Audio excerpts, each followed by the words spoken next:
Bonjour et bienvenue dans cette rubrique de critique de livres autour de l'éducation et de livres pour enfants que je vous propose maintenant sur le blog et sur la chaîne YouTube.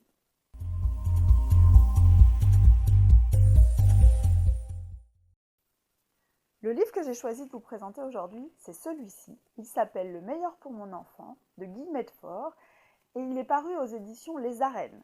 Il m'a d'ailleurs été gentiment offert par la maison d'édition qui a démarré il y a peu une collection de livres autour de l'éducation bienveillante et positive.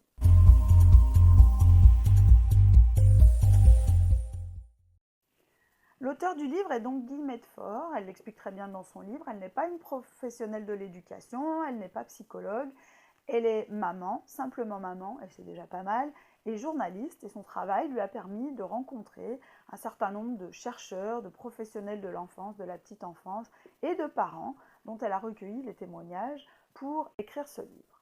Ce qui est assez rigolo, c'est que ce livre se veut une méthode des parents qui ne lisent pas les livres d'éducation, mais j'y reviendrai à la fin de cette chronique parce que vous allez voir que c'est justement assez paradoxal.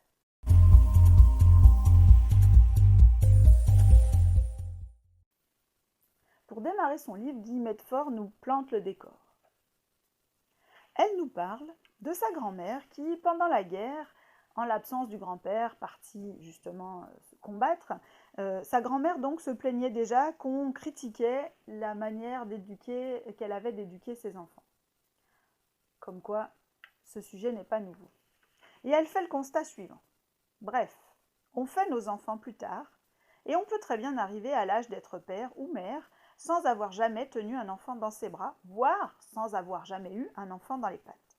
Comment faire? Non seulement on n'a jamais été aussi inexpérimenté, mais on est aussi bien plus soucieux des enjeux qu'autrefois. Quand les familles sont moins nombreuses, tout se joue sur 1 ou 2 enfants. Faire comme nos parents? Le monde change à un rythme si rapide qu'on en doute. Nous voilà perdus, sans modèle à suivre. On a entendu parler des dangers de la fessée, mais le chantage n'est pas plus chic. On vous a dit que si vous vous levez quand votre enfant pleure, il sera capricieux. On vous a dit que si vous ne vous levez pas quand votre enfant pleure, il en conclura qu'il ne peut pas compter sur ses parents. Bref, elle fait le constat que nous avons tous fait en tant que parents, qu'il est difficile de trouver la bonne voie, et même parfois une voie qui nous convienne, dans nos choix éducatifs. Et en cela, ce livre est déjà une bonne chose, puisqu'il montre que sur tous les sujets qu'elle traite, il y en a 14, je crois, les écrans, l'alimentation, la fessée, le sommeil, etc. Il y a des directions qui peuvent paraître divergentes et dans lesquelles il est parfois difficile de se positionner et on a du mal à savoir quel choix faire.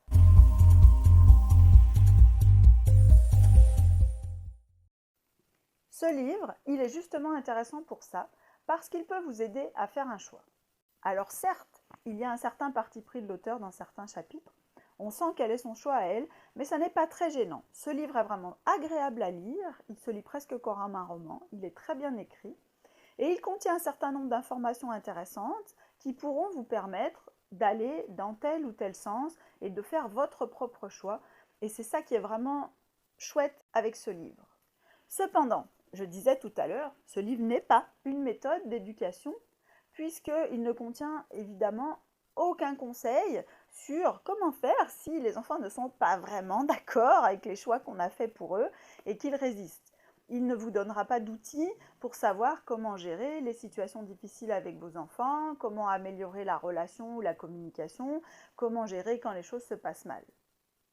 Ce que je trouve intéressant, c'est qu'en général, quand on prend une décision qui fait du sens pour nous, alors les limites sont plus faciles à poser, elles sont plus faciles à expliquer aux enfants et du coup plus faciles à respecter pour eux et plus faciles à poser pour nous.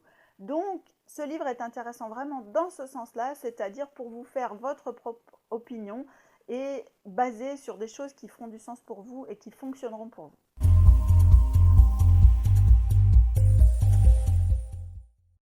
Donc, je vous conseille vraiment ce livre si vous cherchez des informations intéressantes et pertinentes sur un certain nombre de sujets.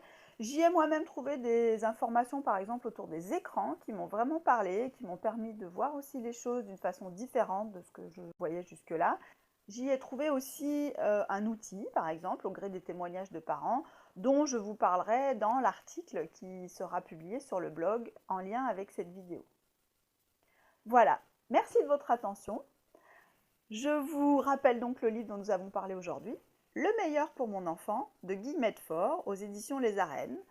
Vous retrouverez toutes les coordonnées pour commander ce livre s'il vous intéresse, ainsi que des informations complémentaires dans l'article qui sera publié sur le blog, dont le lien s'affiche ici. Merci et à bientôt!